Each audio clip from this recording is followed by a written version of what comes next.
अस्सलाम वालेकुम। आप देख रहे हैं डेली पब्लिशर और मैं हूं मियां वहीद अहमद। आए हम जानते हैं कि इस जश्न आज़ादी के मौके पर इन कौम के नन्हे मेमारों के और इस कौम के मुस्तकबिल के क्या ख्यालात हैं। आप इस जश्न आज़ादी के मौके पर अगर पाकिस्तान के लिए क्या कर सकते हैं? हम पाकिस्तानी हैं, हम पाकिस्तान के लिए जान और दिल से खिदमत करेंगे। अगर पाकिस्तान को कभी आपकी ज़रूरत पड़े तो आप क्या करेंगे?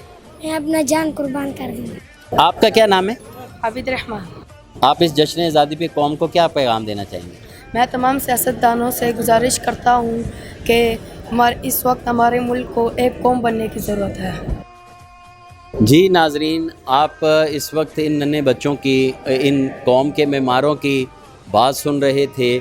तो ये बच्चों का मुल्क के सियासतदानों के लिए पैगाम है कि इस वक्त सब पाकिस्तानियों को एक कौम बनने की ज़रूरत है, और जो इस वक्त हमारे मुल्क के माशी हालात और जो हमारे मुल्क में इस वक्त सैलाब की ज़रूरत है, और इन तमाम मसाइल से और इन तमाम मुसीबतों से, परेशानियों से निपटने का एक ही तरीक़ेकार है, और वो यही है कि हम एक कौम बन के रहें और सीसा पिलाई हुई दीवार की तरह इस मुश्किल हालात में कंधे से कंधा मिला के अपनी पाक फ़ौज के साथ खड़े हों, ताकि ये जो नागहानी आफत और इस वक्त जो माशी हमारे मुल्क में बहरान है उससे निपटा जाए।